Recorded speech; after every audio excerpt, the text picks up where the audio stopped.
Yeah, she's joined. Hello. Swati, are you there? Swati, are you there?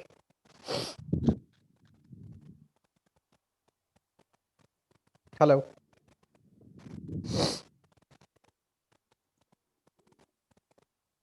Okay. I was just discussing with Ramu, informing Mr. Ramu about your religious experience this morning.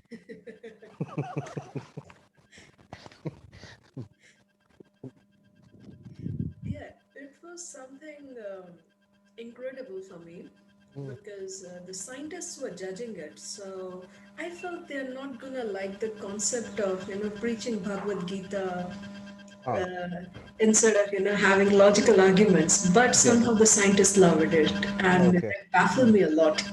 Okay. Mm. And the topic was something not related to any religion. It was on vigilance. Okay.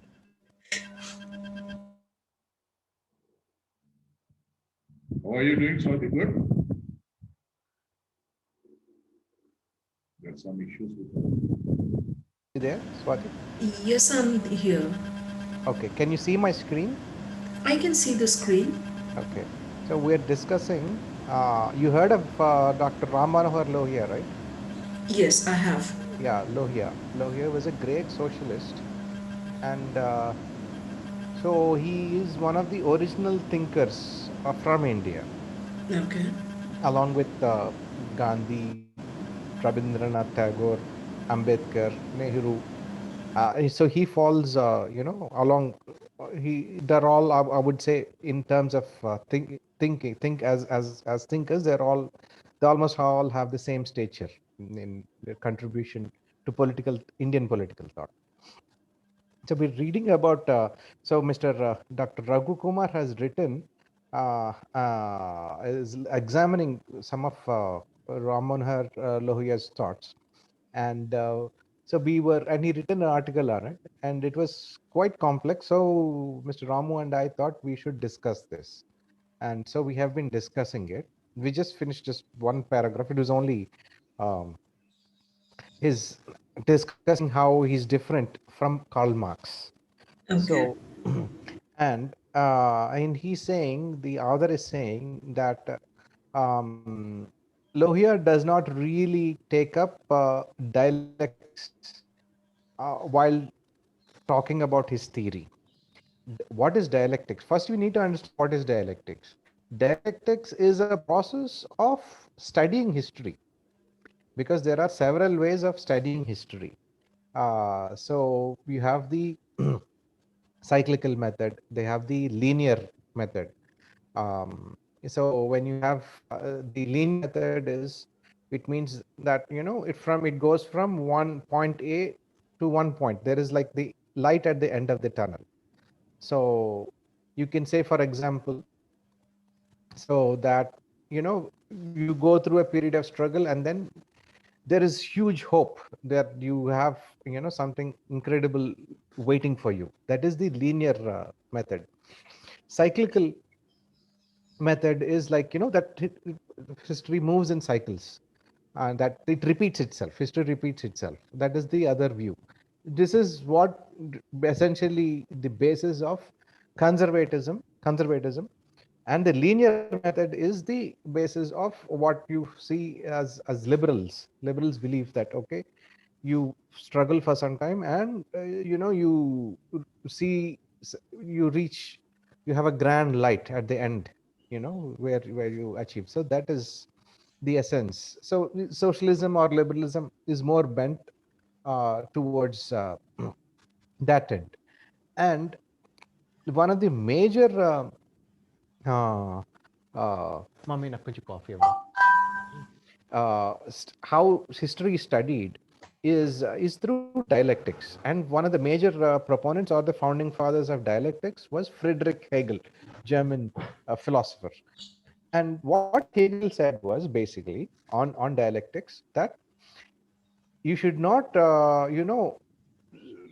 stop looking at where the that the past has no uh, nothing useful for the present.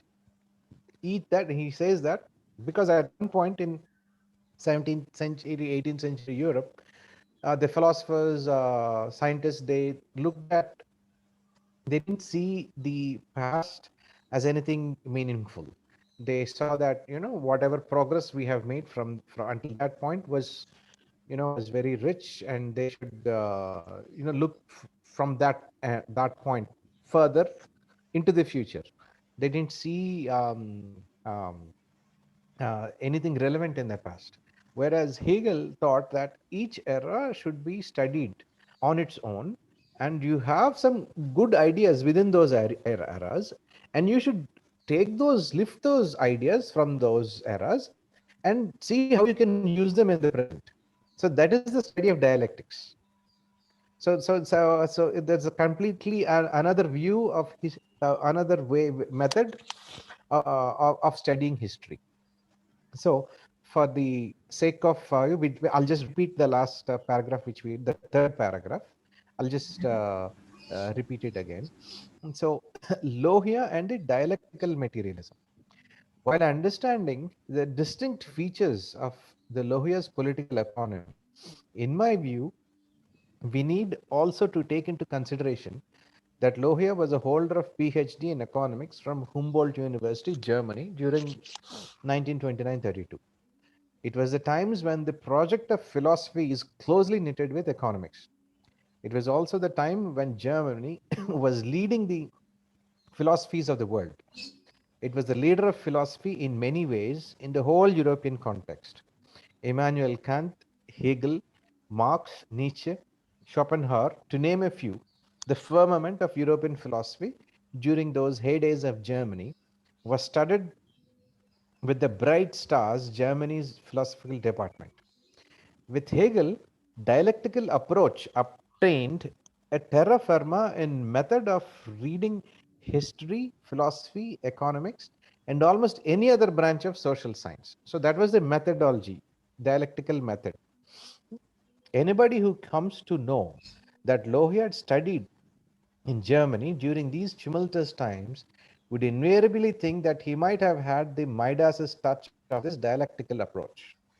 But surprisingly, in the entire voluminous work of Lohia on economics or history of or caste, there is little reference to dialectics. It's even said of Marx that he has not used the word dialectics as such in his theory. Okay. So I just want to add that some of the philosophers that have been mentioned here, Kant, Hegel, Marx, Nietzsche, Schopenhauer, all these are essential readings to understand how the world has is shaped now. Correct. To Correct. understand how the Absolutely. world is, the present world. You need to understand, read the writings of these philosophers, because whatever the modern state system, politics, democracy, social democracy, all these have been built upon the writings of these philosophers. Okay. However, there was a consensus among the Western philosophers post Hegel and post Marx that the dialectical approach was the only scientific way to history and none other. Within this broader spectrum of consensus lie another dialectical difference, that is, whether that movement was the idea or spirit at one end of the spectrum and or the material on the other end of it. So they had a little difference, whether that movement was the idea or spirit at one end of the spectrum, and they made, because you're looking at dialectical materialism. And this distinction made all the difference to identify one whether he is on the side of Hegel or Marx. But post Marx, the materialistic dialectical movement of history has assumed unquestionable heights. Thus, the historicism itself has a defining pre Marx or post Marx criterion. So, even in India, a lot of the historians, the top historians, Irfan Habib, Romila Thapar, most of them, they are probably, the top historians in the world, you can say. So when you look at how the politics are made, they're always accused of being Marxist historians. So the thing is, this is the approach of the way they approach history. So that is one of the way you should understand. The two well-known disagreements on this method of historicism, even within the West, were Oswald Spengler and Arnold Toynbee. Again, Arnold Toynbee is one of the great historians who wrote a lot on India, who came with certain alternative possible readings into history. That is, a kind of cyclic images. While Spengler, in The Decline of the West, propounded his theory on the idea of biological life cycles in civilization, approximating to some 1,000 years during which it passes through the entire life cycle: birth, youthful days, age of maturity, and decay. Toynbee, in his A Study of History, constructs it as rise and fall of civilizations. The rise by the very corresponding success to the challenges of the history under the creative leadership, or the corresponding failure due to the lack of the same. One second. Raj Kumar, hello, నేను మీటింగ్లో ఉన్నాను, మళ్ళీ చేస్తాను.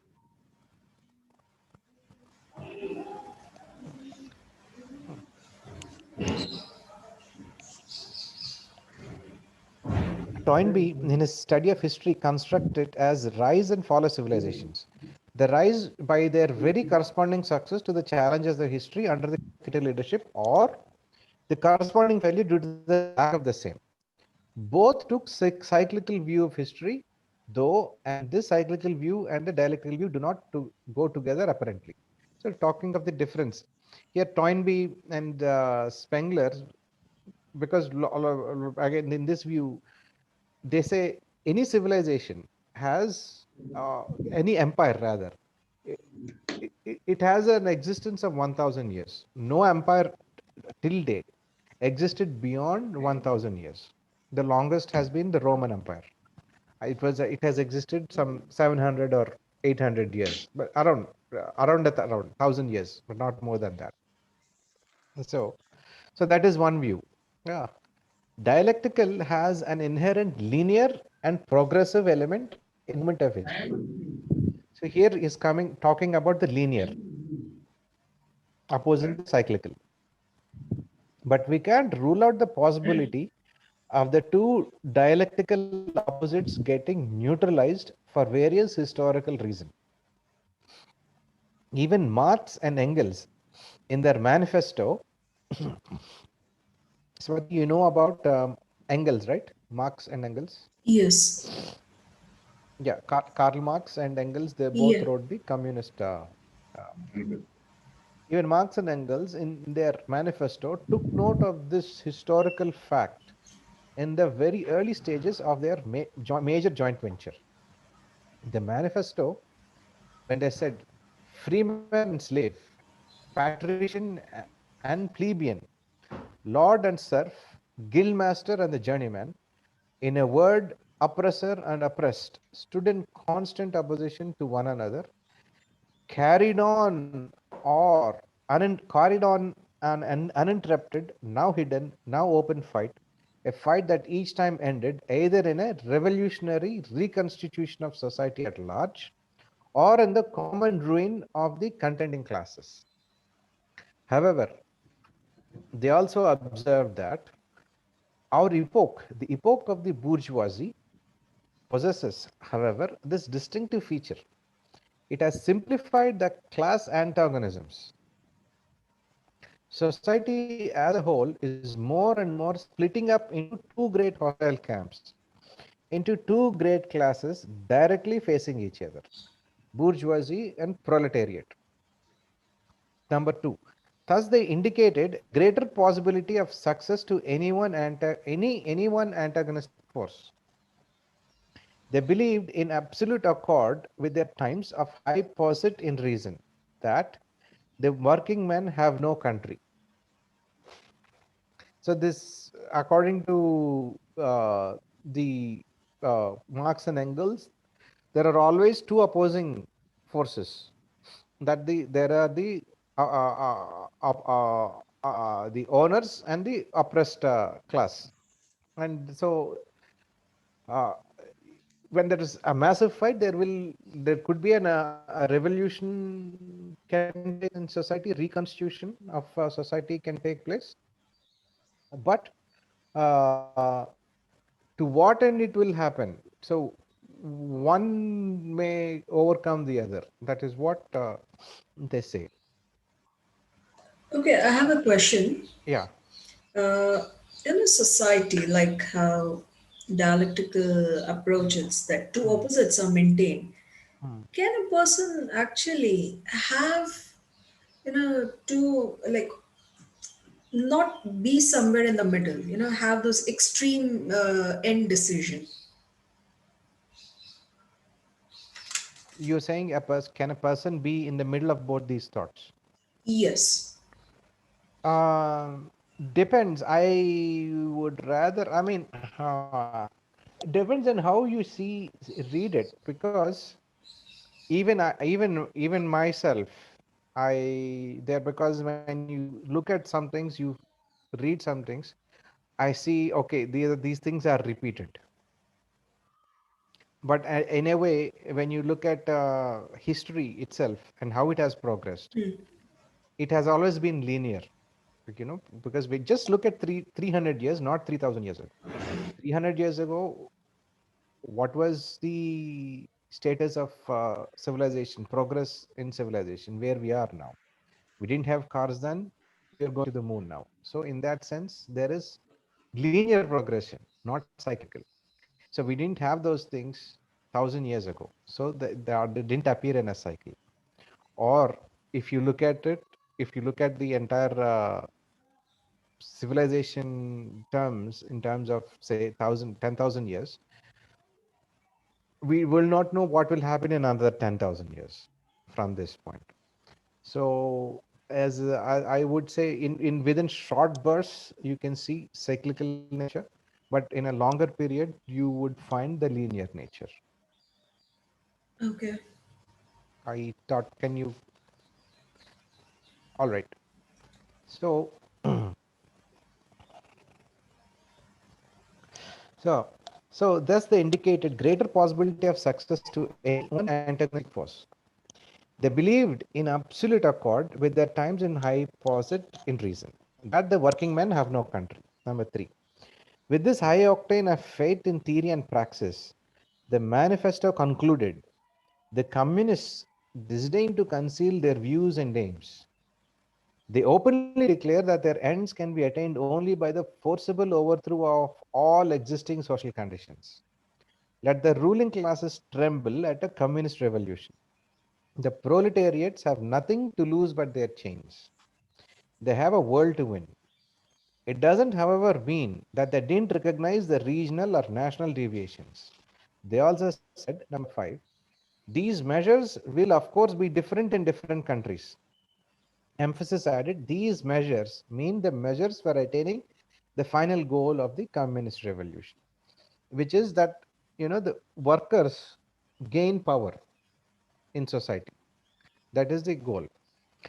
Underlying theories in the Western dialectical or cyclical views could again be traced to the ancient Greek philosophical texts and the views of time or history therein. Though apparently these two views stood against each other, both are deterministic and consider the laws of the history as inexorable. What is inexorable? Let me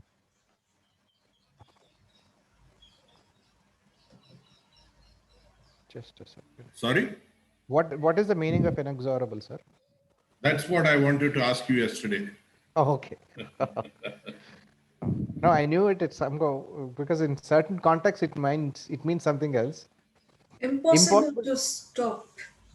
Impossible to stop or prevent. Yes. So both these views, dialectical and cyclical views, are deterministic. That's what they mean. That they're so determined, so they're impossible to stop once they start. Hmm. This inexorability of the laws of history and the cyclical view of it are not unknown to the Indians or the Asiatic. This view of Kala time as chakra, wheel, is recurrent in the Hindu, Jain, and Buddhist philosophies. Even in the context of these philosophies, the law of Kala has its own inexorability. It might be the idea of Yuga or Kala Chakra, leading from a status of absolute good in the timeline at a distant past, or at the beginning to the absolute fall of stages and the final decay of Laya. Again, the cycle is repeated. Even this theory of the East is equally fatalistic and deterministic. There's nothing an individual soul could do than to follow the Yuga Dharma, then wait in the Karma Phala or the inevitable result to the lead of the destiny. Many similarities can be drawn with the idea of a state of aboriginal communism leading to a state of slavery, to serfdom, to feudalism, and the recent phenomenon of bourgeoisie, and ultimately heading towards communism. I need to reread this sentence again. Many similarities can be drawn with the idea of a state of aboriginal communism leading to a state of slavery, to serfdom, to feudalism. The idea of the state aboriginal communism probably means the nascent state of communism. So it leads to I think I has understand this one. hmm? Uh, I think I understand this one. Okay. See, here it says many similarities can be drawn. Uh-huh. The idea of state of your Mhm. nascent communism. Mm, Okay, so it's like wherever this development factor it starts, there is the state of slavery to serfdom and there is mm, feudalism. Okay, mm, so it starts, but like the ultimate aim that it's trying to achieve it heads towards mm, communism. It's like achieving, mm, mhm, as a society we end mhm, up achieving that equality, mhm. Okay. Mm, so it's not about like once the capitalism is achieved mm, and most of the sectors are developed, we do not mm, have the poor, mm, so that is when the society starts heading towards communism. mm. Okay. Yeah, I agree. Yes, that's good. Though Marx, in the construction of epochal change by a violent revolution, advances the state of statelessness or a stage where all the contradictions are eliminated through heightened human action with the proletariat as its vanguard, and thereby provide for sufficient space for the human will and action in realizing the dream of creating a communist state. At the sublance of its formation, however, it is what is already determined to happen. That's what you actually have said now. Actually, it is Uh, very mm, common to one of mm, the law, because mm, it's law for environment. mm, So the Kuznets law says that mm, environmental degradation cannot be stopped until all the resources are mhm, exploited. mhm, So mm, only when you're developed, you can mm, start the environmental protection. mhm, It's like you need to exploit the resources in order to find mhm. the solution. Okay. In the same way, when we are in the developmental stage, we Mm, are exploiting. But once that stage is reached, the maximum exploitation, mm, and you're not in the very poor section, it's like mm, average to this one. mm, It mm. is only then that we can head towards communism. So Okay. the developmental cycle is such that Mm, it will always lead to communism. It starts from slavery mhm. when we are starting. Okay. And once we exploit the Mm, maximum, mm, that is mm, when we head to the communism. okay. That is Got it. what he's saying, no? Kala Dharma, Yuga Chakra. Yes. Yes. Yes. The proletariat plays its historical role. Marx had not denied the inexorability of the laws of history. In fact, this inexorability forms the basis of his historicism. Well, when Albert Camus made out a case for a series of nihilistic tendencies in all social revolutionary movements, in his most famous, The Rebel, he was lifting away Marx from this debris to a great extent because of higher possibilities of human will. Even Karl Popper, with all his critique of this kind of historicism in his The Open Society and Its Enemies, deals with Marx with great respect. But the theory of inevitability still has its way on Marxist historicism, both in theory and practice, especially among the academic Marxists, who wait for the inevitable cycles of economic depressions as possible interventions in convincing or for drawing masses to violent and revolutionary change. Okay, That's it. so hmm. Lohia had also chosen the idea or the image of wheel to explain the idea of history. This construction of laws of history or movement of history as wheel, though derives its strength from traditional Hindu, Jain, or Buddhist views of Kala, time, in Lohia's wheel of history, it stayed true from both the linear as well as cyclic views of history. See, Correct. Swati, what your question earlier? Yes. Yes. So he's talking about both these things here, both linear and cyclical. Yeah. We may find the criticism of both the linear and cyclical views in Lohia's writings.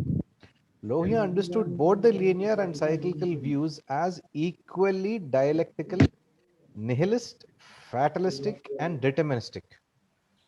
In the Wheel of History, Lohia ends his theory with a note of confidence, that is, the breaking of the wheel, which in my view constitutes a definite, conscious, and deliberate human intervention to stop the inexorable laws of history. So he talks about breaking of the wheel, which in my view constitutes a definite, conscious, and deliberate human intervention to stop the. So he wanted to set a new course, Lohia, Okay. entirely new course. So that is what can be understood here. Okay. So if Hmm. he breaks the wheel, Hmm. Yeah. so does it again leads to the linear? Yes. So you are looking at both. So both are deterministic, and you need to draw from both.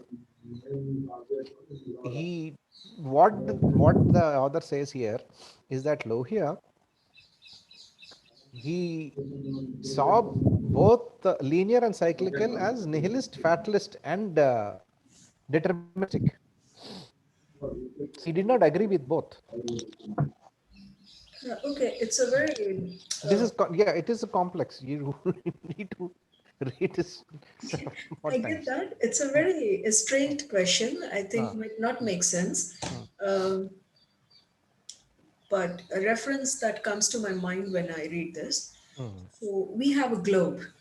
hmm. Okay. Yeah. So now globe it's 3D and we project it in 2D Okay. through various techniques. So there are errors in some and so is it like that breaking of the wheel? It's like making it simple and how to Well, say readable for everyone. Or is it a different kind of breaking of the wheel? Mr. Ramu introduced me to Lohia only a couple of days ago.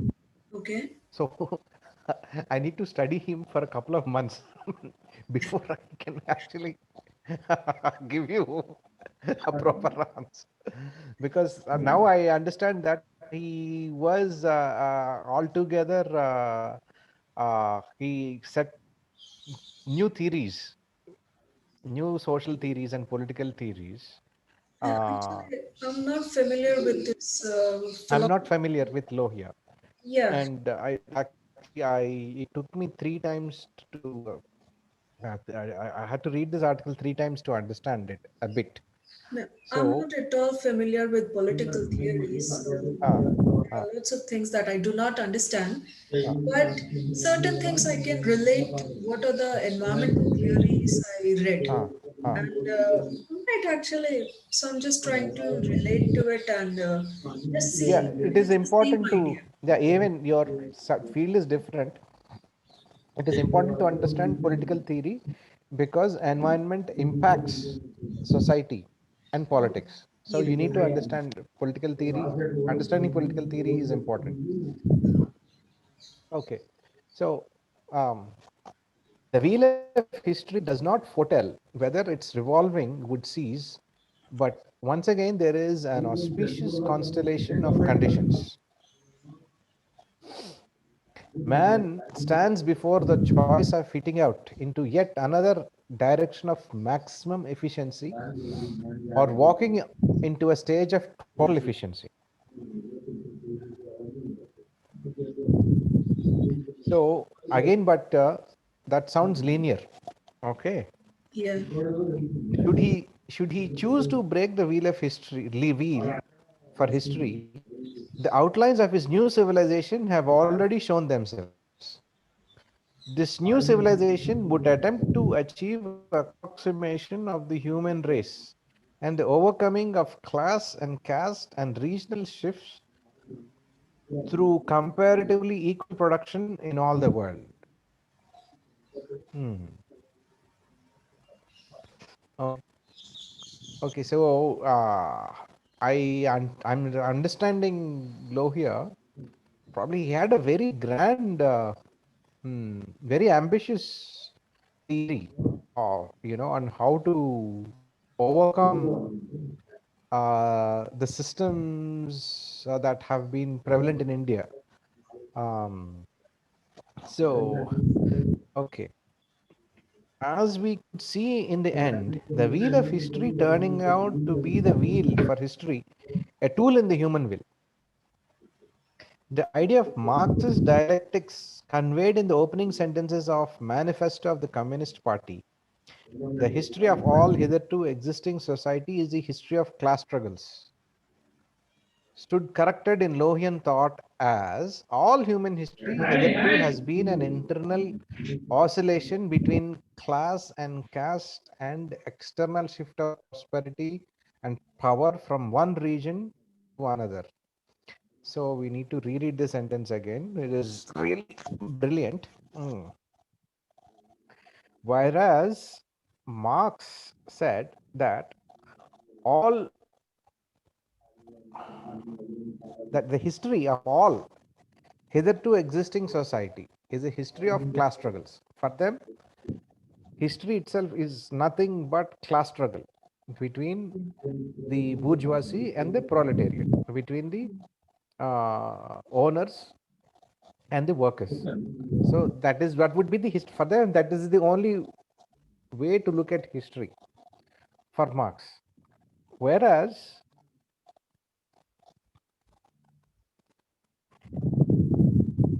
in Lohian thought, it stood corrected as all human history hitherto, means hereafter, has been an internal oscillation between class and caste and external shift of prosperity. He Uh, says external shift of prosperity. That's what I'm trying to understand. okay. Actually, this is very interesting when it says that. Like in Marx, it said that it is only between the owner and the workers. Okay. Now in the Lohian, Hmm. so very interesting thing. It's class, it's Hmm. caste, Hmm. and there is that external shift of prosperity. There is a third class mention. The external Okay. factors like what we have today, for example, let's say stock market. Mm-hmm. Mm. Okay, like you haven't invested in Tata. Mm. So the Tata Institute is going on, the owners are there, the workers Mm. are there, Mm. but still how your daily life is being affected with the Mm-hmm. changes in the stock of the Tata. So Mm-hmm. that prosperity affects you. So Okay. from one region to another. So it might be like different in Andhra, it might be different in Mm-hmm. Maharashtra. So that Okay. Mm. prosperity of the other region that is Mm-hmm. externally shifting, how it's also Mm-hmm. creating that oscillation between the class and the caste. So Mm-hmm. here it says like we are not just the two entity. There Mm. are external. Uh, we are not inert. It's a Mm-hmm. dynamic processes. There Right. are external Ah, factors that, ah, like ah. how gravity affects us. Okay. So, uh, I was going to ask this. He really explains it nice here. Uh-huh. Ah, yes. So this is, as I see it, it was rather And what brilliant. is power? Hmm. What is? Power, a prosperity and power from one region to another. Uh, Along with prosperity, power is also shifted. Absolutely. It's like how Adani never got the license to operate in Australia, but with the change in the power, he got it. And Yeah. he's being prosperous now. So Hmm. that prosperity changed the scenario in the Kutch. And when that changed, uh, the Sindhi Association in the Mumbai. So these associations keep changing. Hmm. So when there is a change in the power, the prosperity changes. Hmm. Uh, Reliance become more powerful. Some other did not become like they lost the position. Hmm. So, and that is how it affects that life of the owner and the worker as well.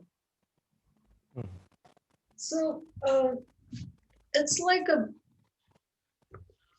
actually when he says that he's breaking the wheel Wheel. cycle, Hmm.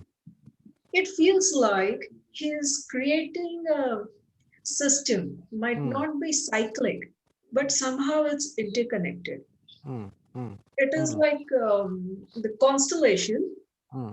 The constellations, they one is here, one is another there. Okay, there are two constellations, but still without being in touch with Hmm. each other, without being connected, Hmm. how that they are impacting each other. Exactly. Hmm. Exactly. Hmm. So, if I'm not wrong, just Hmm. it is like the nature, how it operates. Hmm. He may like we operate in the same way. It's like how this planetary motions and these things are Hmm. there. Hmm. He just tries to bring that in the abstract form of our relations Hmm. uh, in a society. Correct. Okay. Correct. Hmm. Is Good. it that what he's trying to say when he says that he's trying to break the cycle and he's Yes. not even being linear? Yeah. Hmm.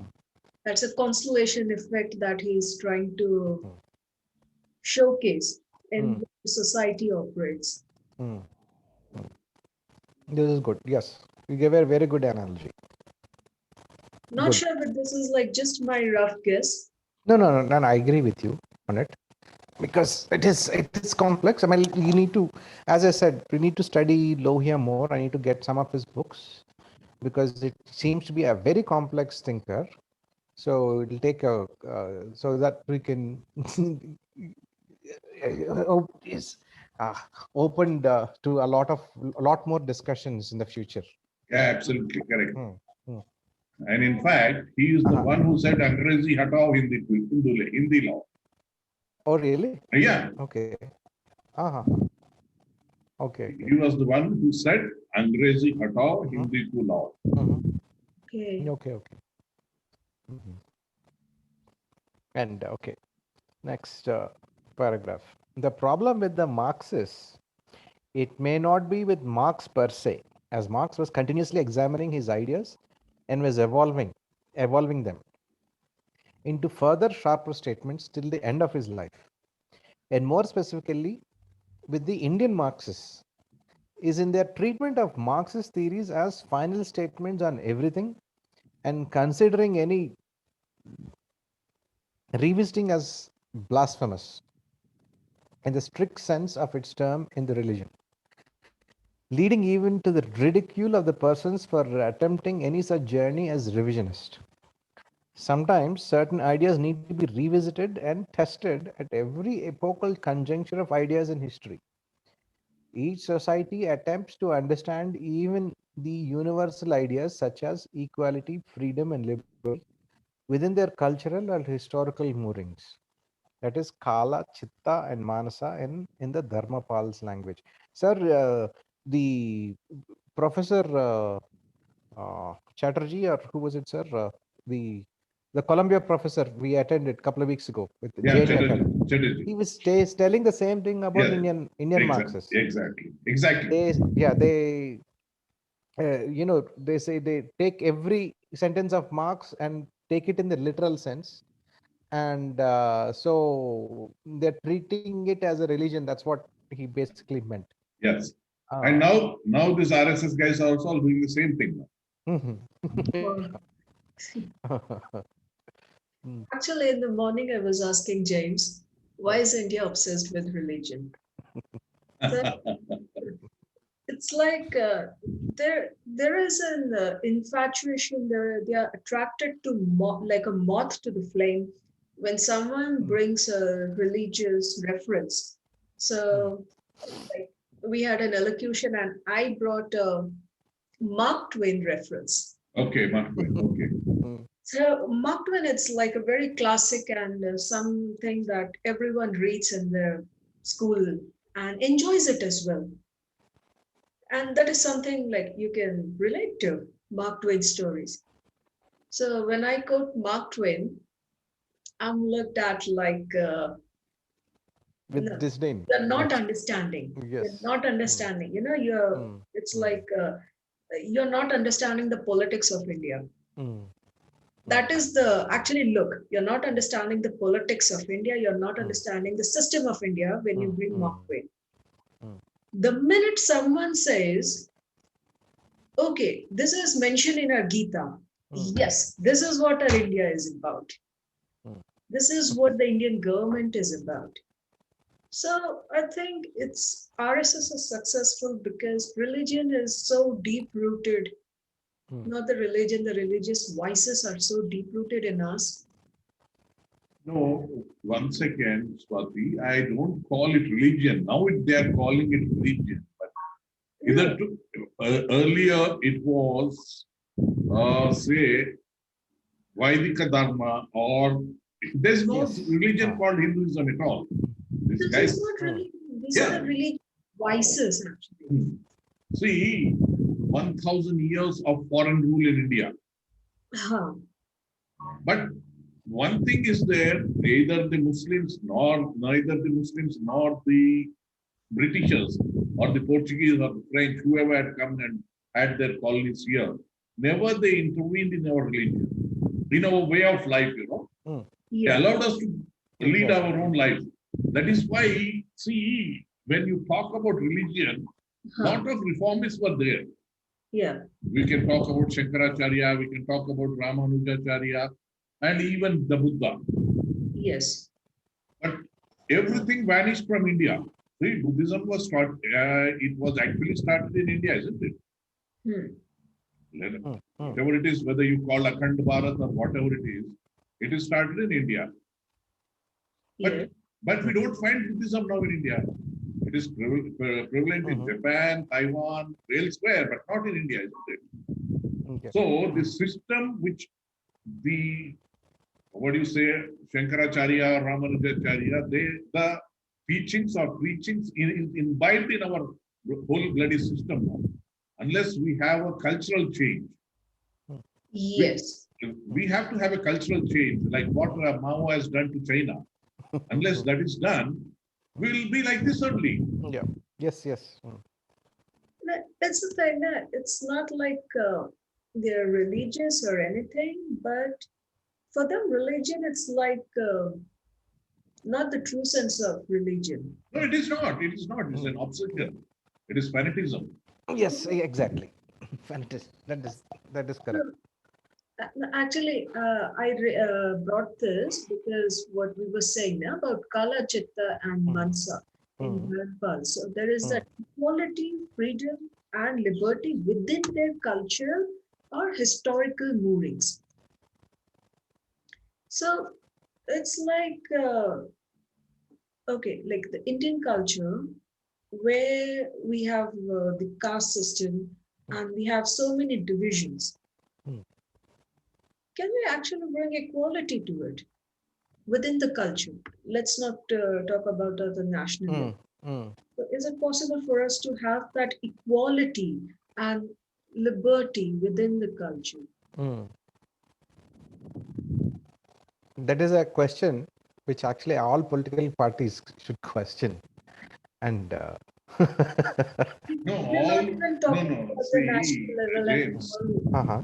all the political parties should read that book, the history from 1300 to 1760. Right, Richard Eaton's Yeah, book. Hmm. there's no cash there. There's no. Yes, exactly. Yeah, We just ordered books, Swati. Okay. It was it's right here. I'll just show it to you.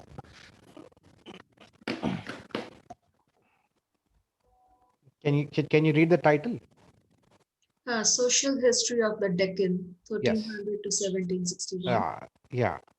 So it started with the Kakatiya Empire, Okay.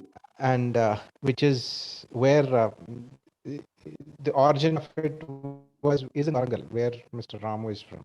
Hmm. And so um, he was the research says that the father had one caste and son had another caste. How? Oh, is it like they chose? Or no, no. It is because of the what do you say? Uh, caste system actually is related to your work. no? Exactly. Your work. If I am a cobbler, I am called a cobbler. Mm. If I am shifted to carpentry, I will be called a carpenter. Mm. Uh, And ultimately, that has become a caste here. No. That became a national. That became like a national identity. My profession became my caste. Uh, yes, yes. So that is why now that has become a vote bank politics and a mm, caste. which is so a lot of grassroots level re-education process should be taken up. Correct, correct. Uh, mm. And a lot of writing should be done. Public should be educated on writing should be small, like half page writings, Like so when we that were young, we would have that Amar Chitra Katha, right? right, like that. Yeah, Small things and small pamphlet things. kind Yeah, of things yeah. where It is easily uh, understandable. where the public easily understandable. And one more thing is like basically here you have among all the societies in the world, probably the only remaining exclusive society is Indians. Correct, correct. Yeah, exclusivity is like, for example, say you have uh, in Andhra you have the, for example, Kapu caste or the Khamma Come caste or yeah the or Brahmins or you know see, you can understand Brahmin, but you have no clue about what is Kapu or what is Kamma for correct, Swati. correct, correct. You probably would have not never heard of the names of these castes. No. Whereas exclusivity means, see, a man, a Kapu person cannot tell, to any three of us. Say, for example, come join us, become a Kapu. He cannot say that. James, you continue. Just give me 2 minutes time, Yeah, please. sure, sure. Yeah, Yeah, yeah, yeah. you continue. I'll just continue with this thing. Okay. Yeah. That is exclusivity. Okay. Ah. so how? So even if you say that, your family members and the other clan members will kill you if you bring some other.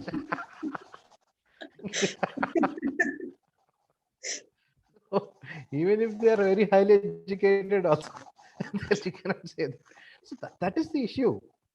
Whereas, and this system is it is having a collision course with other ideologies where they're saying, come join us, become socialist, come join us, become communist, or with other religions. So they are inclusive. See, that there is the clash between ideologies Mm. is where each ideology is trying to include everybody on earth. Okay. Okay, so if you look at socialism, it wants to include everybody. Yeah. Yeah, so that is what the clash of ideologies is happening. The clash between socialism or capitalism is that they're trying to incorporate everybody, as you know, they want to identify with that ideology. So that is the thing with ideology. And Okay. here, Just a thought. Okay. uh, uh, Um, if, like how you said, the dad was of a different caste and the son is of a different caste, mm, mm, he chooses the different works. mm. So, can capitalism and socialism be selective as well? Yes, And how? How yeah, I can? mean, you can be in the same family. Son can be a capitalist, and father can be a socialist. There's no big deal Okay. about that. All right. No, no, not in a, like within a family. Let's talk on the You national mean, level, like the same nation. Okay. uh, Can it include both capitalism, yes, you look at what is happening in capitalism? the United States. You have parties being formed. Yes, the entire country is split right in the middle. Half of them want to be capitalist, and half of the country wants to have a socialist structure. How does development still continue with all these different sectors ongoing? With when there are these different sectors are there. There Mm, is Republican, there is a mm, socialism, there mm, is a communism, mm, capitalism. mm, So mm, they definitely are trying to fight to grow bigger. mhm. Yes. And everyone, whether was it Maoist, Mm, like he wanted to prove his theory. There mm, was someone else who wanted to prove their theory is right. mm, mm, So in that fight of proving themselves right, this battle grows bigger. mm. So, and when it happens within Yes. one country, how the development still Mm. continues efficiently. It is whatever the uh, great chaos that you are witnessing in the world right now. It is because of what the question you asked. Swati's question was, how can development take place when there is a huge battle between the ideologies, socialism, capitalism, so on and so forth? Because I was just explaining to her that each ideology they are inclusive and they want to include everybody on the globe into that ideology. And this ideology is clashing with the other ideology. So Correct. Exactly. in this is the situation, and how can development take place in this situation? This is what is question. So this is why see uh, what was a war where the earth was got almost got destroyed? What was the war? World War II, It's the Cold War. it's a Cold War, okay? It's the Cold War. And why did this war happen? Between which religions did this Cold War happen? It was with Russia Hmm. and the Germans. Cold War I don't happened know. which years? I Between forgot, man. It was in standard seventh. Okay, I did not read it. You need Apology. to be the world got you need to be aware of these things, very very important. Okay, okay, forget the war was between Russia and United States. Okay, US. US. US. And but what was the religion? What was the religious issue there? His power. Is Yeah. it capitalism and communism? Or Yeah, yes, because they fought and they almost destroyed the earth several times because they fought on the issue of whose economic production was better. Ah, It was not about Islam and Christianity, it was about because communism or because socialism? the fight about that almost destroyed the globe several times was about whose economic production was better. So whose was better? This is, yeah, the world has moved on from religion, so that if for your question of why India is still obsessed with religion is it is not understanding that the world has moved on. So whose economic production was better? US apparently, Okay. because Russia apparently lost the thing. It is not because I wouldn't say that socialism was lost here, because you have great examples in Germany, in France, in Sweden, in Norway, in Denmark, and how they have been balancing capitalism and socialism brilliantly. So you can say you lost, but because there was the Soviets they did not properly manage the system. The Okay. uh, Let's it observe. was about political administrative mismanagement. Okay. Then Let's observe the same thing mm, with Lohian constellation effect. mm, mm, So you say like France, Sweden, mhm, Denmark, we mhm, are handling both capitalism and mm. socialism very well, Yes. Mm, whereas Soviet Union has not been able to. yes. So we take them both, like for example, Sweden and the Soviet Union as two constellations. Mhm, Uh, so is it like the size, the neighbors, the again. culture? Mm, Are these the external factors that are affecting the management? mm, Like if we observe it not through mm, linear cycle or the cyclic mm, cycle, but mm, through Lohian cycle, mm, these two countries are far apart. mhm, They have different culture, mm, they have different neighbors, and mm, geography is different, the mm, size is mm, different. mm. So what are the external effects, or we can say the Lohian effects that are being played, that the two things that are working differently in both the countries? Hmm.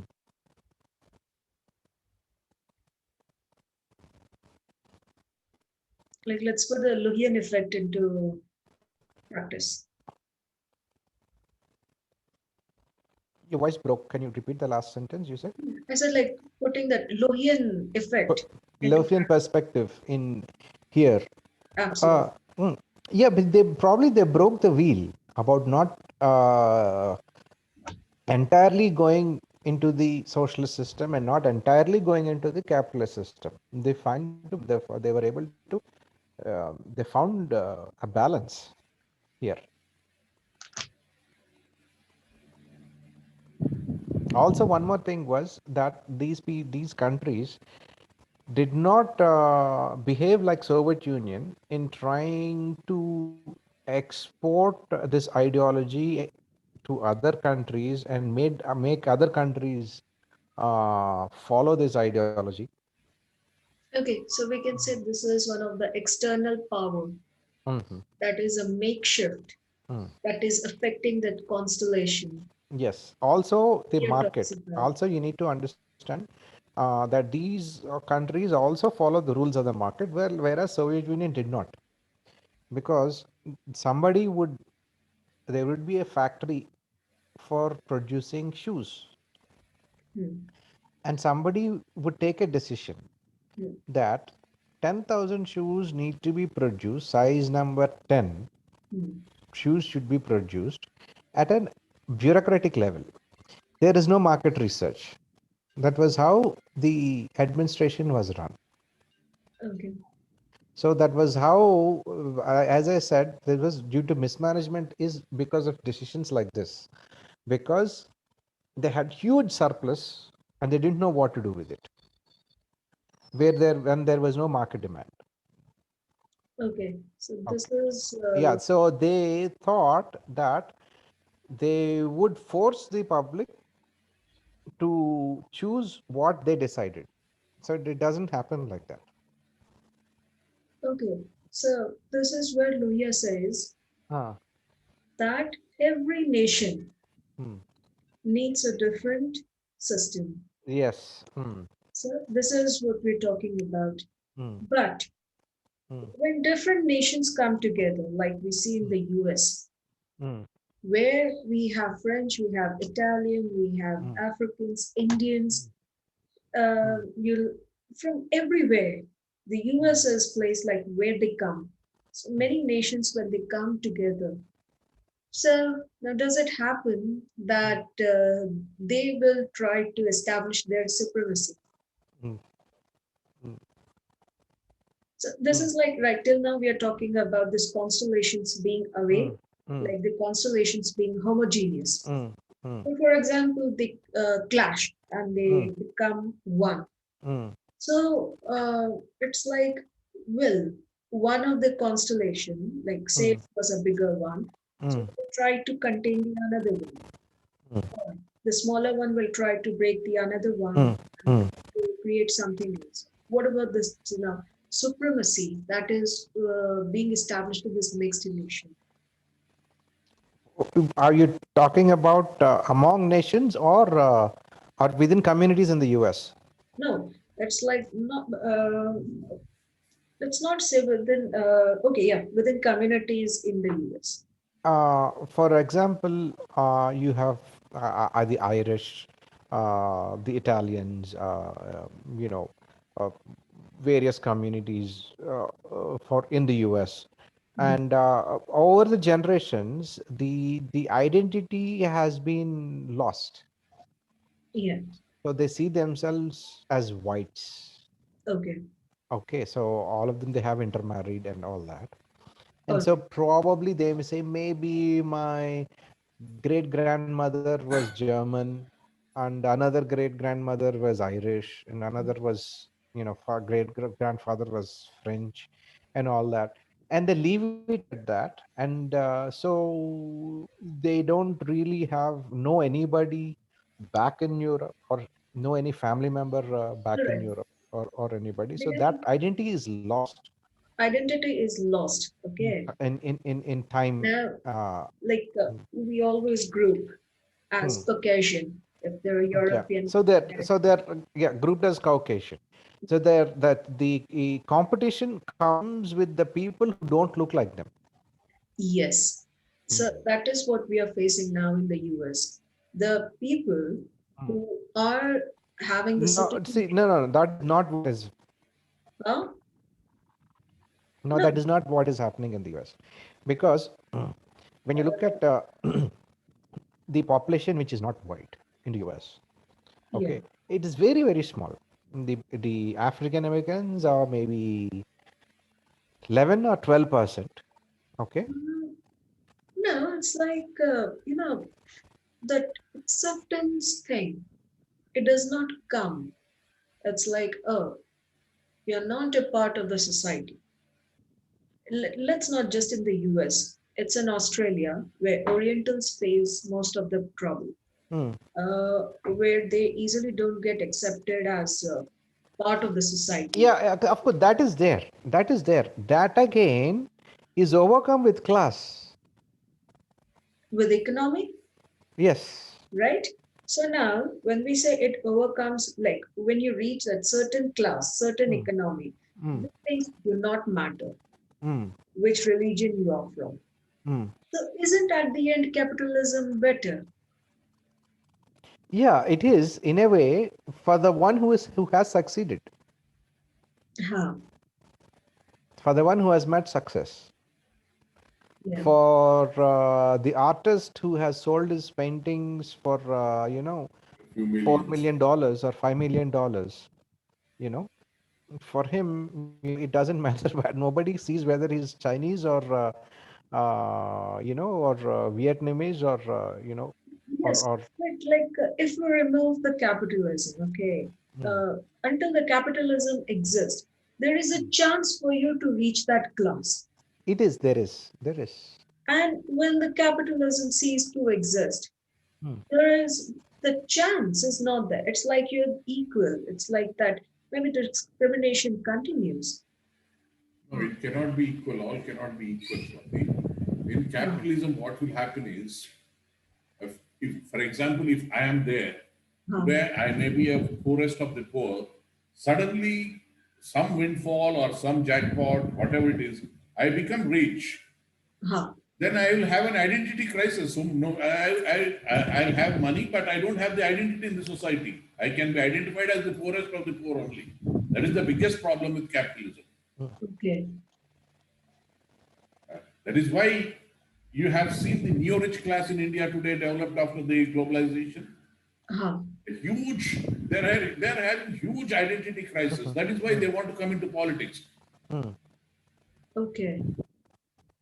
The They want whole to buy big uh, cars. because and immediately they want some power, Some corporators say MLA, MLA to Hmm. MP, some power. So the easiest thing to identify is politics today in India. Hmm. Yes. Hmm. That is the biggest problem with capitalism. Hmm. Okay. Hmm. चलो James Yeah. आगे Okay, बढ़ो sir. आगे बढ़ो Okay. So then, Lohia was almost a pioneer in understanding the causes of industrial revolutions and their impossible replication in Indian, Asian, African, or Latin American. That is, in the context of many erstwhile colonies. So, ఇది ఇప్పుడు never understood. Now, okay. In that process, in my understanding, he even doubted the very foundational concept of Western philosophical project, dialectics. In the last and the 11th thesis, in Thesis on Feuerbach, written in 1845, Marx states the philosophers have only interpreted the world in various ways. The point is to change it.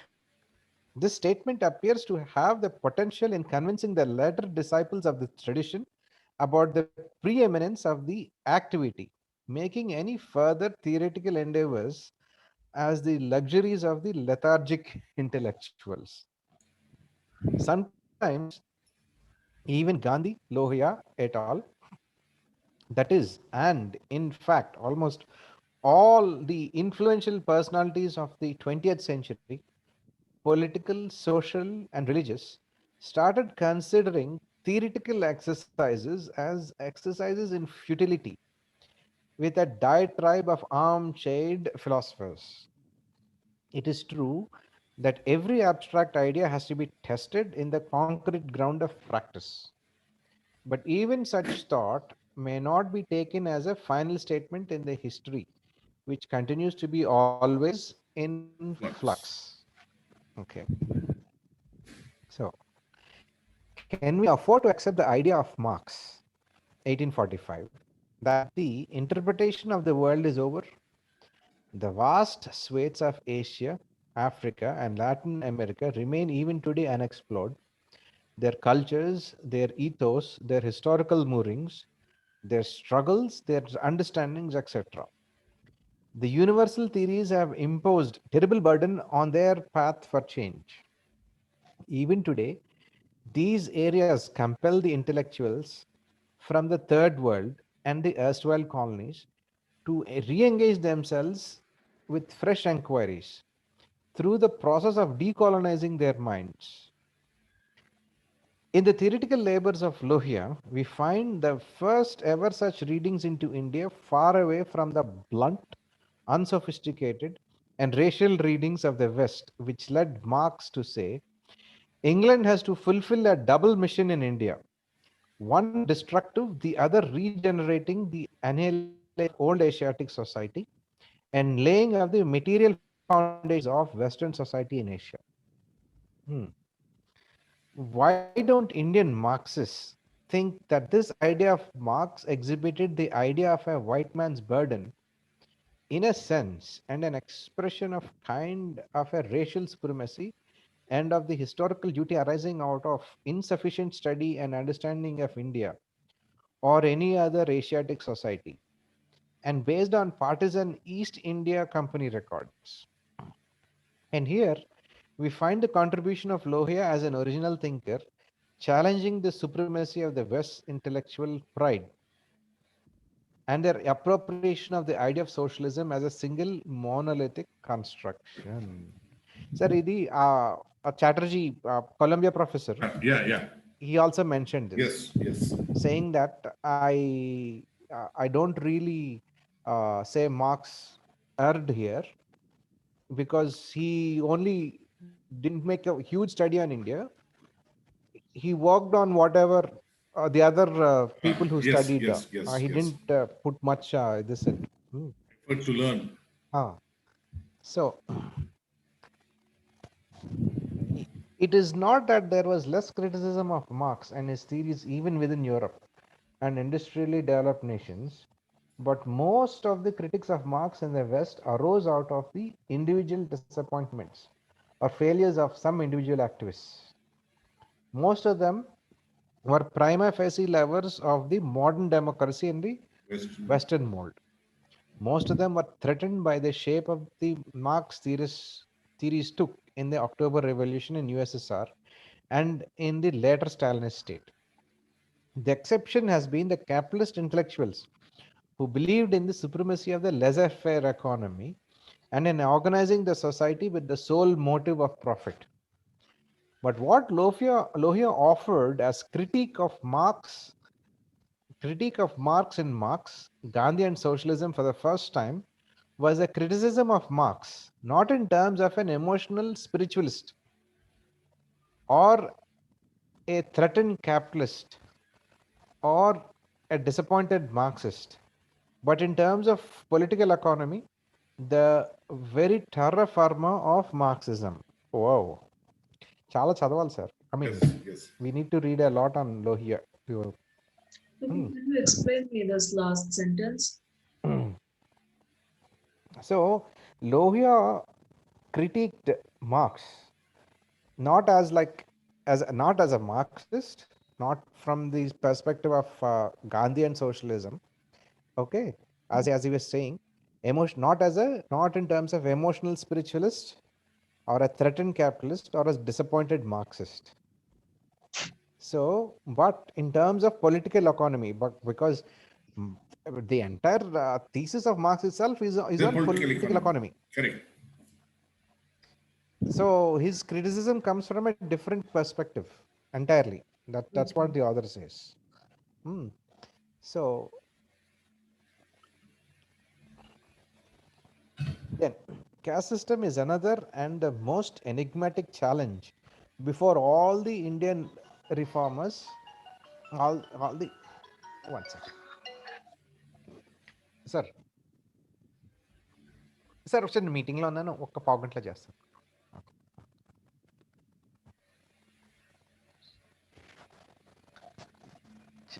Most enigmatic challenge before all the Indian theoreticians and as well the social reformers. Most of the approaches in understanding and reforming or annihilating this blot revolve around the reading and rereading of the Hindu religious texts and their interpretation. Probably the only Indian philosopher who provided possibilities of understanding the caste system, again in terms of political economy, was Lohia.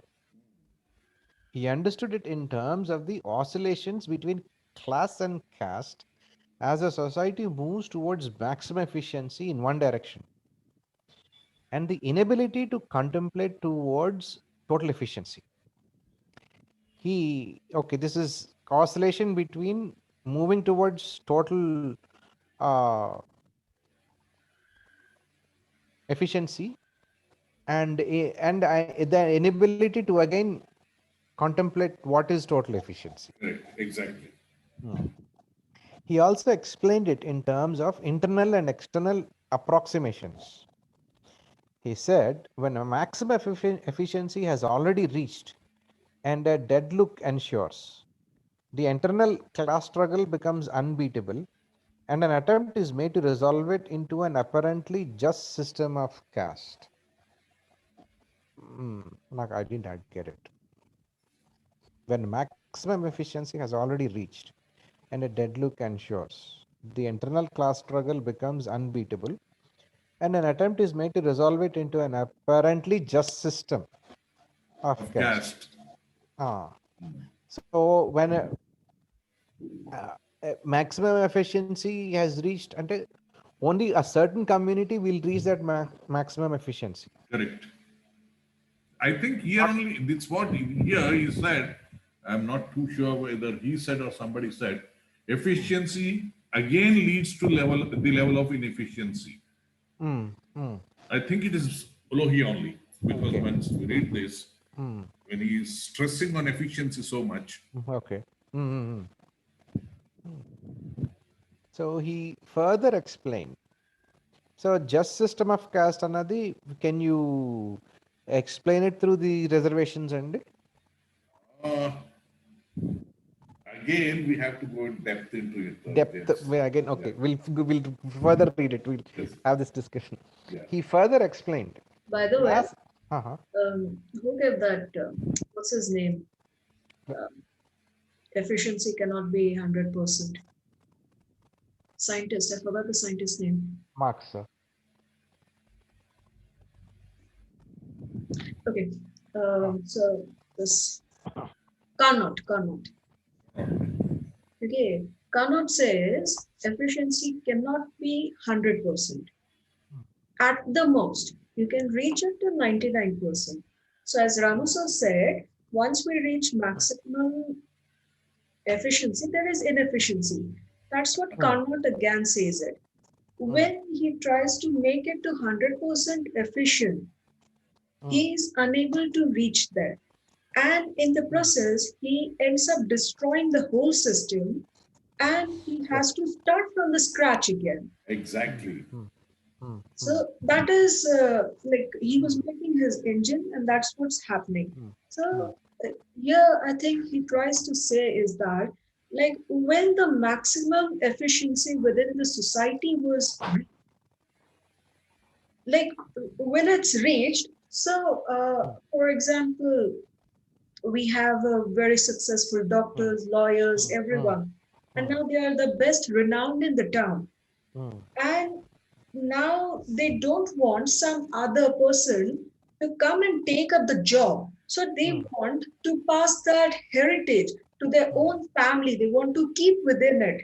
So maybe that's what led to the system of caste.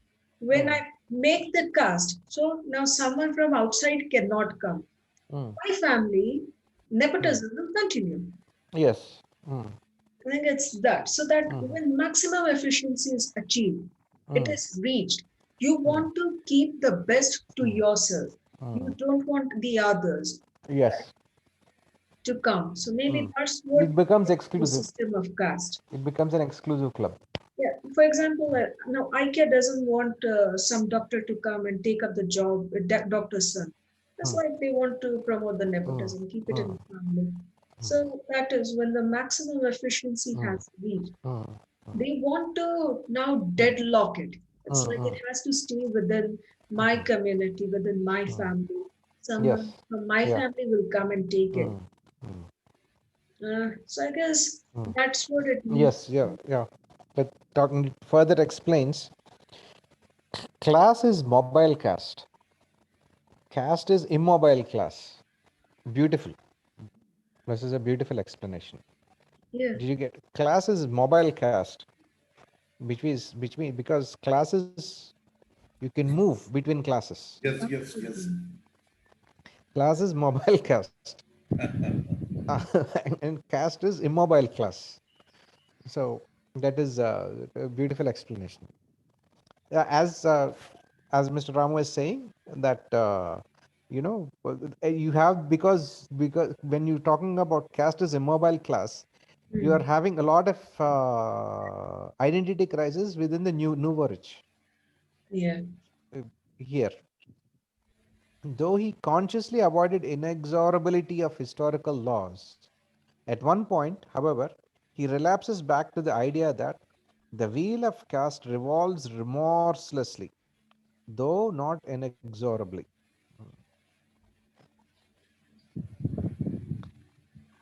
The only scientific explanation of class caste phenomenon lies in the realm of political economy. Even Ambedkarites didn't attempt with the strength of inquiry as Lohia subjected it to historical, political, economical, scientific analysis, and mostly blamed the individuals and certain dominating castes. Brilliant. While Marxists ignored caste contradictions almost up to 1980s, in the intoxication of their class theories of Marx and Ambedkarites restricted its examination to the discourse within religious texts, cultural, historical setting. Lohia undertook it in terms of political economy, which in its real sense belonged to the realm of Marxists. Hmm. Unfortunately, the great Lohian endeavors and understanding is almost lost and have given way to the more politically relevant arguments even among the Lohians. Even the Marxists have fallen in line with the arguments based on religious texts, forgetting their own ground. Lohia did what Marxists should have done. Huge condemnation on Indian Marxist, sir. Yeah, Ah, absolutely. ah, And unfortunately, ah. Raghukumar himself was a Marxist till 1992. Oh, okay. Aha. So when he understood this, he got He became a Lohiite, I think. no again. Okay. Ah. So oh, uh,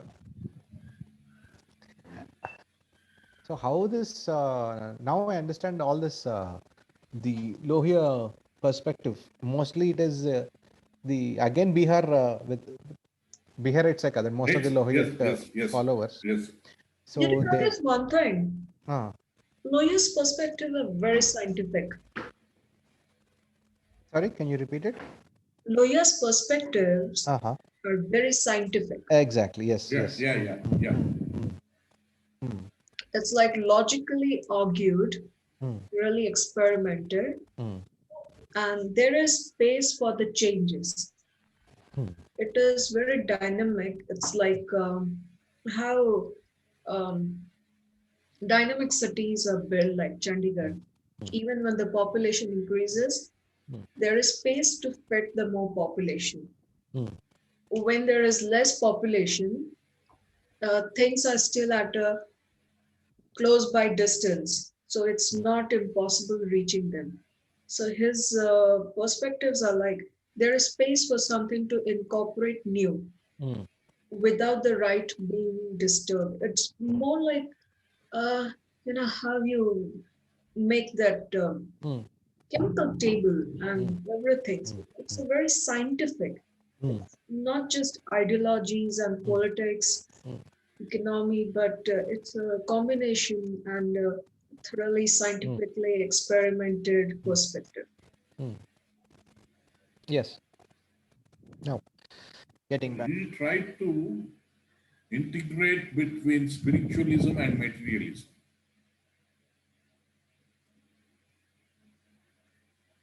Hello? Hello? Hello?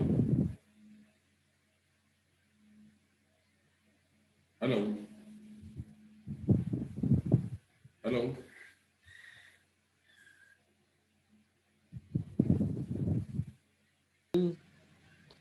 Laws. Sir, you're here? Yeah. I just lost Ah, my Wi-Fi. okay. Yeah. Ah. So he basically is saying that the solution to the annihilation of caste lies elsewhere, according to Lohia. History by itself will not do so, Lohia further said. There is no automatic motion, there are no inexorable laws. Simultaneously, no individual or a dominant group will it or force it upon the history, however mighty he or the group is. and however strongly it is aided by the system of a religion or religious dictats, etc. Even within the Marxist tradition, these things such as religion, morals, ethics, mode of ordering the society, etc., fall within in the superstructure. And once the economic basis is reordained on a different mode, these areas will lose their supremacy to a greater extent. Thus, Losias laid his stress on human intervention, not on inexorable laws in the sense of Hegelian or Marxist theories. Thus, the trilogy Marx, Gandhi and Socialism, Wheel of History, and Caste System together constitute an alternative. And these are the books probably written by Lohia. Yes, yes. Together constitute an alternative to the Western philosophical project of socialism. So we three things we need to order, sir. The three books. Lohia tried to come out of the dialectical approach. The so-called understanding of history as materialistic and dialectical movement of opposites alone. Lohia simultaneously attempted to resolve the contradictions, the linear versus cyclical. He prima facie denied the supremacy of the inexorable laws and placed human will at the forefront. So he's basically saying we should will it. Correct. Hmm. Is there anything called as Indian socialism? While Marx stands as the highest point in the journey of Western philosophy, dialectical and historical materialism, Gandhi Paripasu represents the highest philosophical tradition of the East, the spirit. So Marx stands in terms of dialectical and historical materialism, and Gandhi Paripasu represent the philosophical tradition of the East, which is the spirit. Yeah. Lohia was attempting a synthesis in the West and East dichotomy of the matter and the spirit. While Marx jargon invokes the terms such as materialism, modernity, progress, industrialization, proletariat, and socialism on or communism, Gandhi responds with this spiritualistic terminology, challenging modernity of the West with the alternatives of non-violent diction, that is, Satyagraha, Antyodhya, Sarvodaya, as alternative modes of communism as its end. Oh, okay. Lohia was dealing with the idea of transcending the East-West dialectics. The That's what, idea of that's what I'm saying. No, ah, he is trying to integrate between materialism and spiritualism. this idea of transcending the dialectics has its own roots in the traditional Indian philosophies also. Vivekananda said once that the Advaita attempts to transcend the dialectical opposition and denies its resolution within the oppositions and their synthesis.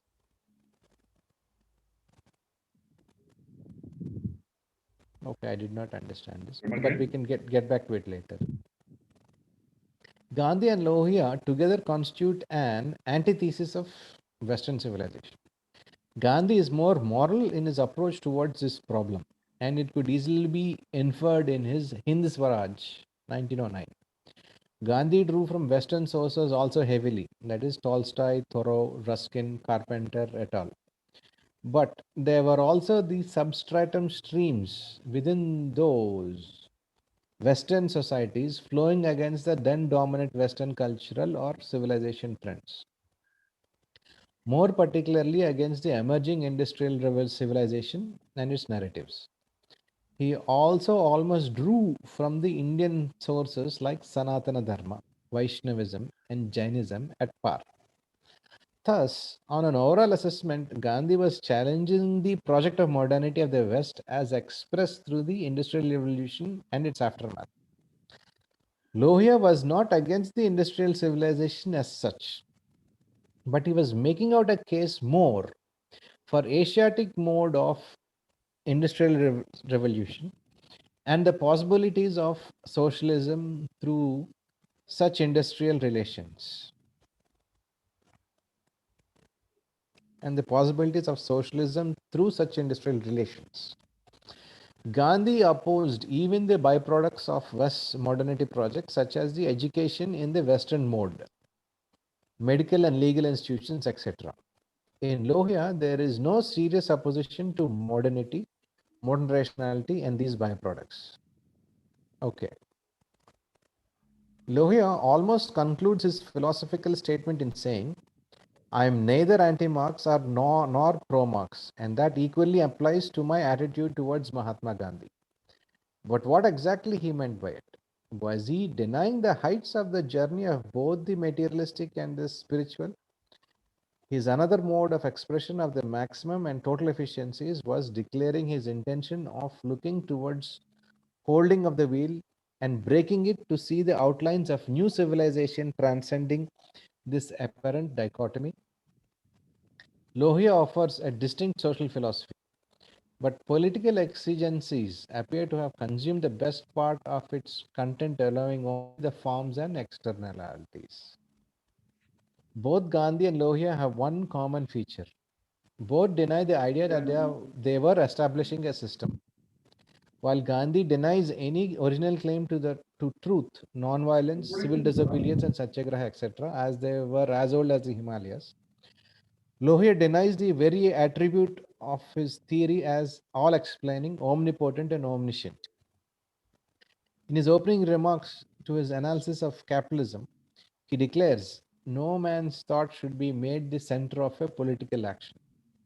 One of the several commonalities both in Gandhi and Lohia was their invoking images from the local myth, which enables the ordinary Indian to grasp the idea, and they're accepting the possibilities for multiple understandings and suggesting plural ways to the universal truth. Hmm. So, I basically would like to end by saying, as I said earlier, there is a huge clash with the we have the Indian system, and then new systems emerged from the West, new ideologies, and how our system integrates, moves about, works with is there's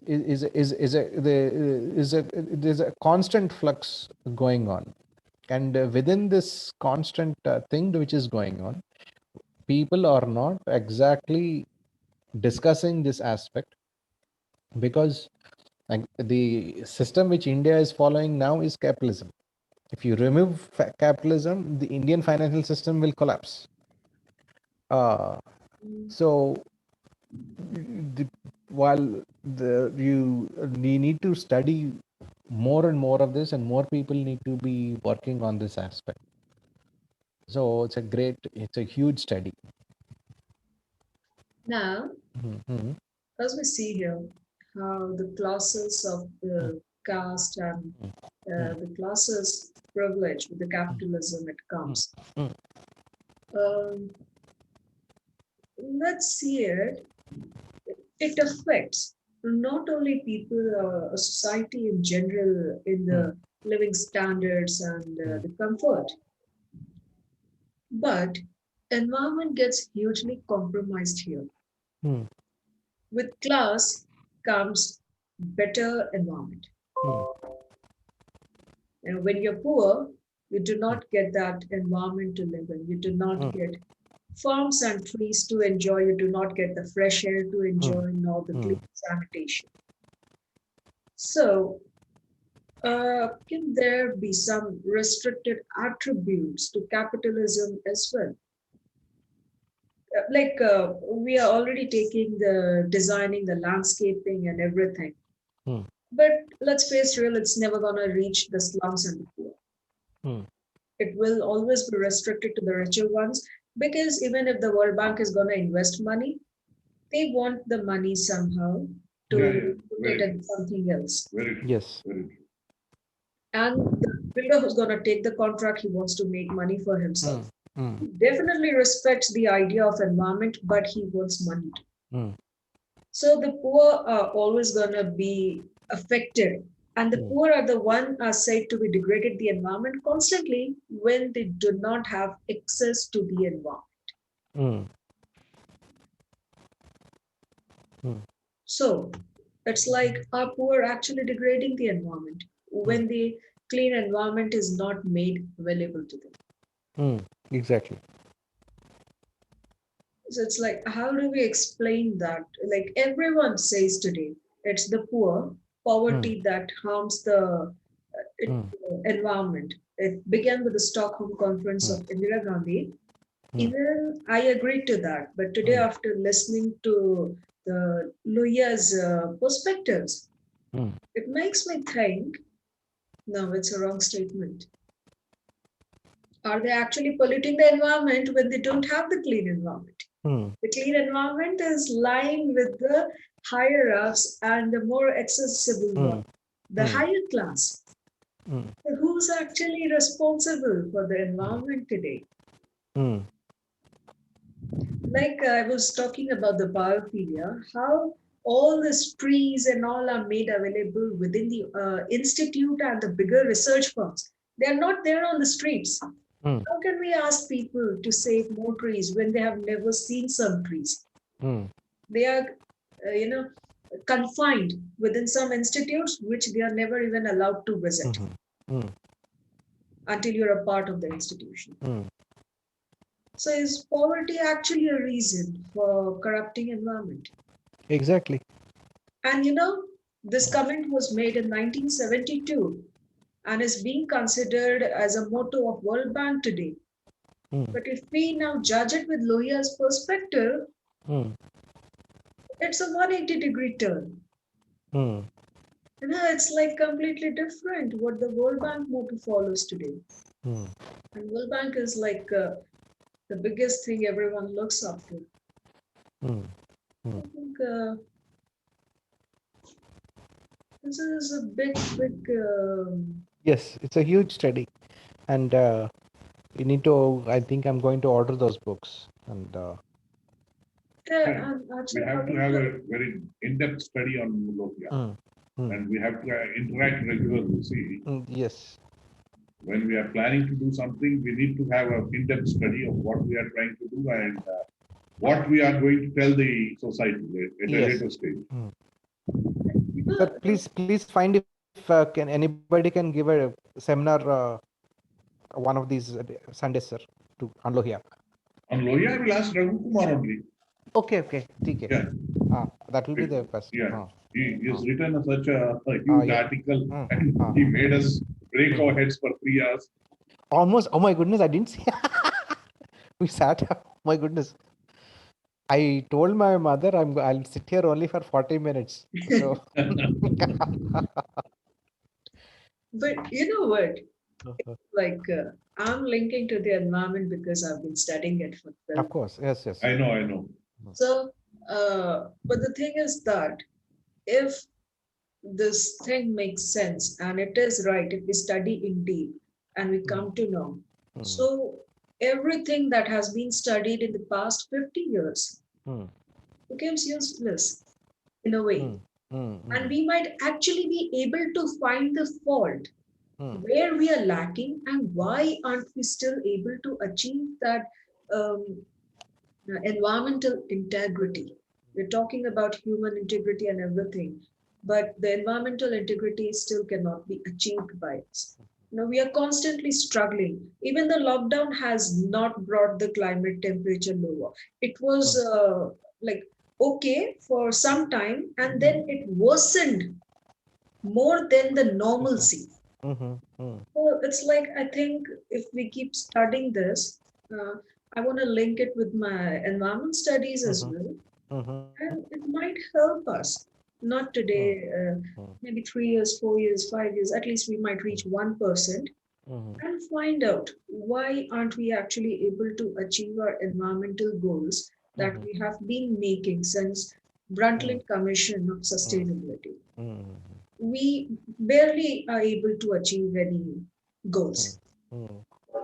Yeah, I think the Lokiites, whoever were there with him during his struggle for socialism and all, Hmm. they did not understand him properly, or probably they were misguided.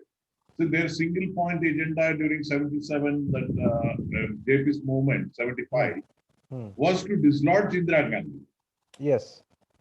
They never thought about this country's future. Hmm.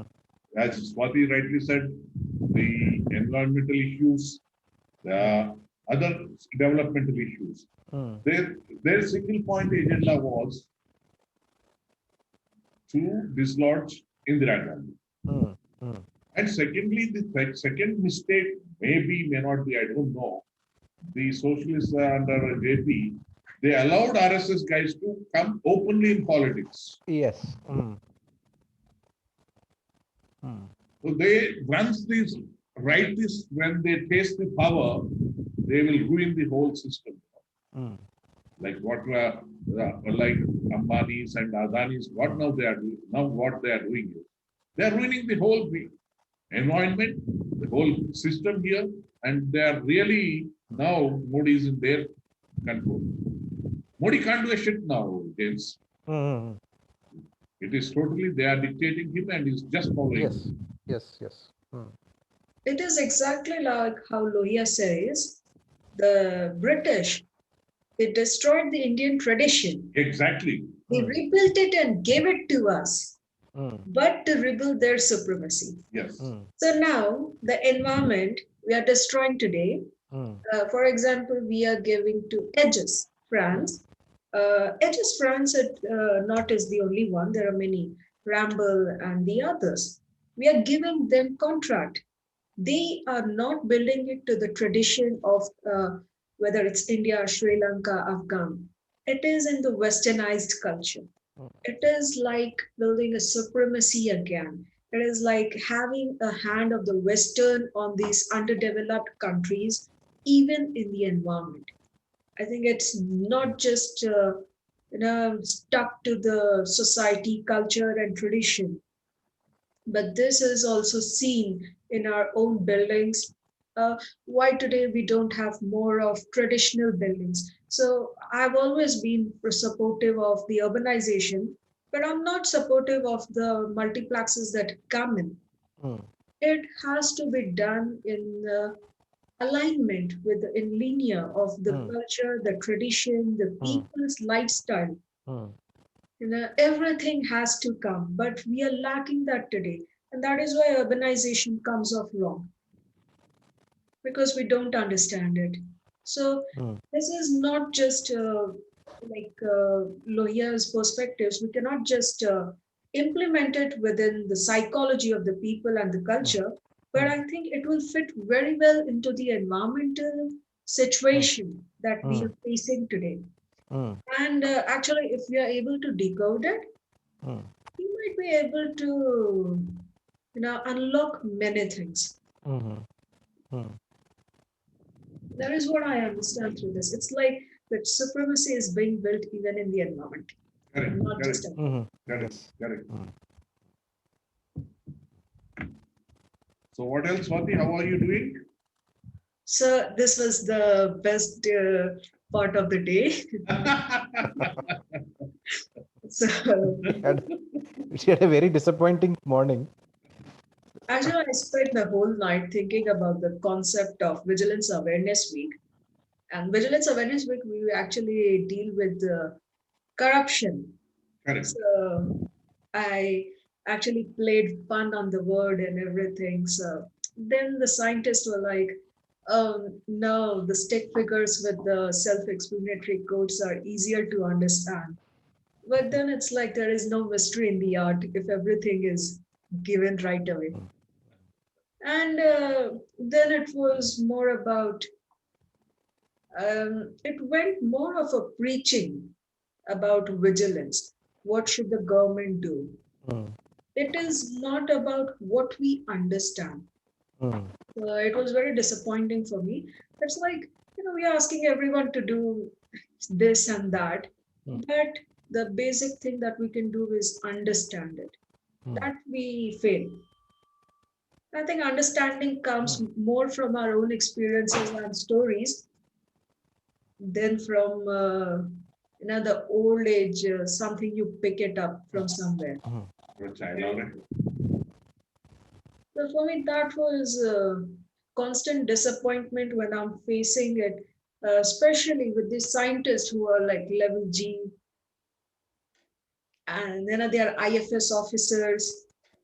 So it's like there is a perspective they do not understand. I don't know which world are they living in. So from morning it was going that way, and I was pretty much pissed off. So this actually made my day. So you made your environmental point of view to us today. Yes. It's about so much. It's about vigilance, society, awareness. Yeah, yeah, very true, very true, very true. It, and actually, I think India, like the center should start making more specific themes rather than being, too vague. Yes. So it's like if they had focused just on COVID for this month, the pandemic, how we were not prepared for the pandemic, and how we could have Exactly. been vigilant, Mm. would have been more effective.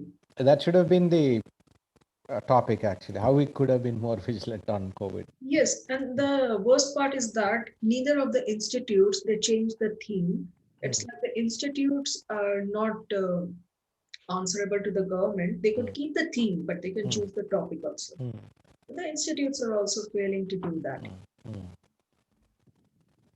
But I was actually listening to Modi's speech for Vigilance Awareness Week from 2014. So there it was some another theme. I can't recall the theme. He simply says one thing. The corrupt also have the principle. What the correct also have? But they also have the Also principle, have I the believe. principles. Oh. And that is why he's supporting them now today, right? Okay. Yeah, it's like even they are vigilant. Just that the principles of vigilance are different. So that's it. I think. Yeah, All right. All All right. right. Yeah. Thank you for a great discussion. Yeah, thank you so much. So I'll talk to you later, sir. yeah. Okay, James. We'll catch up later. All right. Yeah, this was a good discussion we had. Yeah, And, great yeah, article. yeah. Thank you for sharing it with us. Not at all, not at all. Yeah. Yes, Thank you. No. Whenever this is a nice thing we have done today. We'll have a group discussion so that we can exchange our views on the Yes, article. yes. Yeah, Yes, sir. right. Yeah. Thank you, Thank James. you. Yeah. Good night. Good Okay. night. Yeah, good night. Good night. See you, Sajid.